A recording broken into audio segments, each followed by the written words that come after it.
Tabi pun, selamat pagi. Pemirsa Berita Lampung kembali hadir menjumpai Anda. Bersama saya, Iin Hermayani. Sejumlah berita aktual dan beberapa informasi menarik lainnya telah kami siapkan untuk Anda. Berikut berita utama hari ini.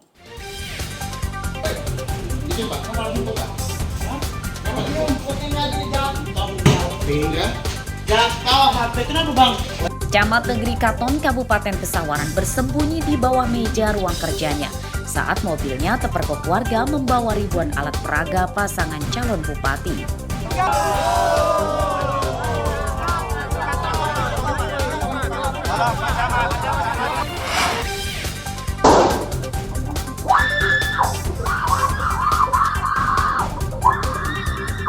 Seorang suami di Lampung Tengah ditangkap karena menembak istrinya dengan senjata api rakitan.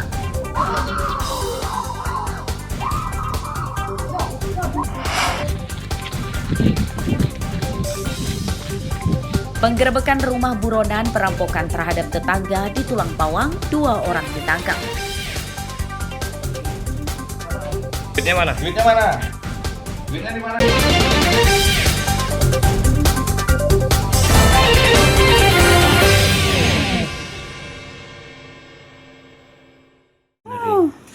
Habis ini mah. Sebuah pohon besar tumbang menimpa dapur rumah warga Desa Campang Raya, Kecamatan Sukabumi, Bandar Lampung. Atap dapur jebol dan sebagian besar peralatan memasak dan makan yang ada di dalam dapur rusak. Menurut pemiliknya, pohon tumbang diduga akibat diterjang angin kencang, namun saat kejadian cuaca sedang tidak hujan. Saat itu, pemilik rumah sedang tidur dan dikagetkan dengan suara benturan keras yang langsung menyelamatkan diri keluar rumah. Kan ceritanya tadi kan azan kan, saya tutup pintu mau tiduran dulu nih. Nah abis tiduran itu saya langsung ketimpa ini, langsung rubuh gitu, rubuh. Ibu ketimpa? Enggak, saya emang gak ketimpa, saya kan rencananya mau ke dapur, lalu saya nggak jadi kan ke dapur. Terus tiduran dulu saya di kamar, langsung ini rubuh ininya. Oh gitu, tapi nggak ada sebelumnya nggak ada tanda-tanda? Nggak ada. Nggak ada? Nggak ada. Emang bangun ini udah lama Bu? Bangun ini yang di dapur ini baru kemarin. Baru malah justru ya? 2 minggu yang lalu. Penyebabnya tahu Bu kenapa langsung ambrol itu? Nggak tahu sih. Nggak tahu? Oh, tahu tiba-tiba langsung ambrol gitu ya? Langsung rubuh aja. Ketimpa pohon maksudnya ya? Hanya sih kalau bisa sih ini sih bisa bener lagi gitu. Petugas BPBD yang dibantu warga bergotong royong membantu korban dengan terlebih dahulu memotong batang pohon yang tumbang. Tidak ada korban jiwa akibat kejadian ini, namun kerugian korban ditaksir mencapai sekitar 5 juta rupiah. Harsadi Saputra melaporkan dari Bandar Lampung.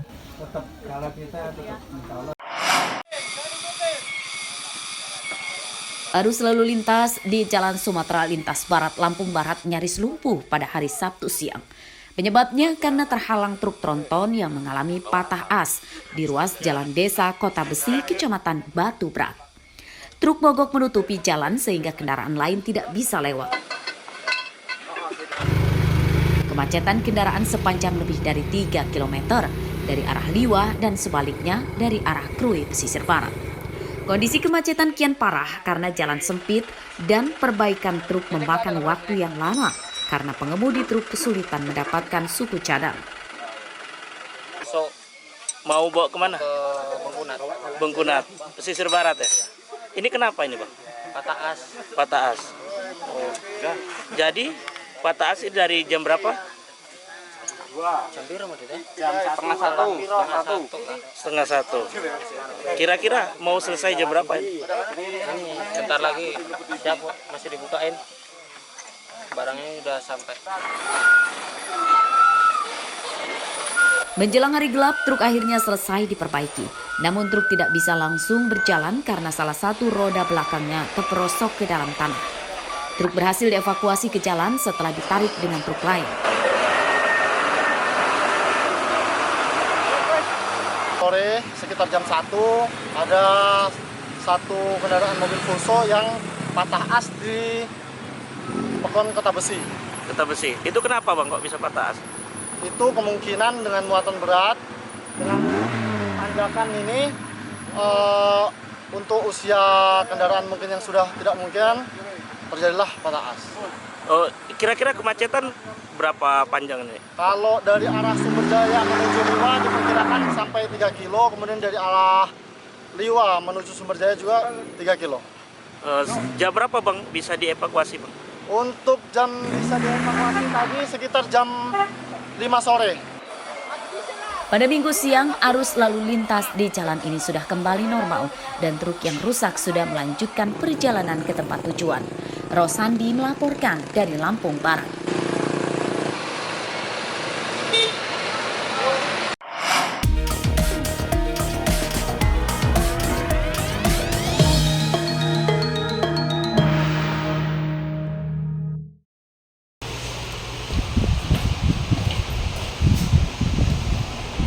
Oi, izin Pak, ngapa jemput Pak?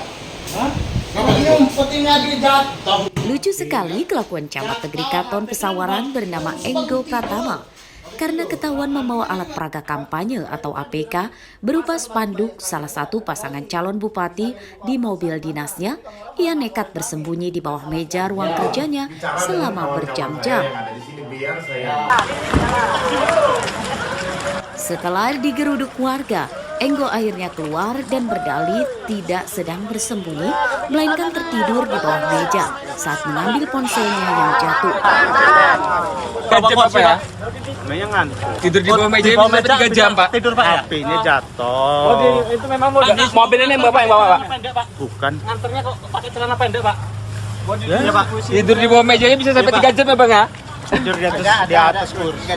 Oh. Bapak nginap sini. Kaos, udah bisa kaos karungnya. Iya. Kasus ini diungkap warga yang memergoki mobil dinas camat yang parkir di depan kantor Kecamatan Negeri Katon membawa ribuan alat peraga kampanye paslon nomor urut 2 Nanda Indira Antonius. Untuk mengelabui masyarakat, Enggo Pratama mengganti plat mobil dinas warna merah dengan plat nomor palsu berwarna hitam. Akhirnya ini tadi ya kan udah selesai ya proses pembuktian di lapangan, artinya ini ada tangkap tangan ya, artinya ada dugaan, mungkin sudah bukan dugaan lagi karena tadi sudah dibuktikan bahwa di dalam mobil dinas Pak Camat ya kan setelah dibuka benar ada banner-banner dari calon ya kan. Nah artinya ini sudah juga kita dilaporkan juga ke Bawaslu dan ini juga hari ini kita minta langsung diproses ya, kemudian langsung memproses. Untuk apa? Untuk istilahnya ya apa-apa yang telah menjadi dibuktikan artinya bisa langsung diproses. Nah artinya Bawaslu juga sudah berkomitmen ya kan dengan artinya itu bahwa ini akan diproses secepatnya. Oleh warga, penemuan APK di mobil camat langsung dilaporkan ke Bawaslu, polisi, dan tentara. Bawaslu masih akan menyelidiki kasus tersebut. Apresiasi kepada masyarakat Kabupaten Pesawaran yang ikut berpartisipasi di dalam pengawasan pilkada ini dengan bagaimanapun caranya. Nah, terus terkait temuan hari ini, itu akan kita tindak lanjuti hari ini juga. Dan pun seperti barang bukti, seperti banner-banner, terus juga ada kaos tadi yang di dalam mobil, itu akan kita amankan dan mobilnya pun nanti akan kita bawa terlebih dahulu sebagai barang bukti. Barang bukti alat peraga kampanye yang disita Bawaslu adalah 1.000 spanduk dan 5 karung bergambar paslon pilkada nomor urut 2. Bawaslu belum menentukan sanksi terkait dugaan pelanggaran sang camat yang tidak netral pada pilkada Pesawaran tersebut. Asep Saifullah melaporkan dari Pesawaran.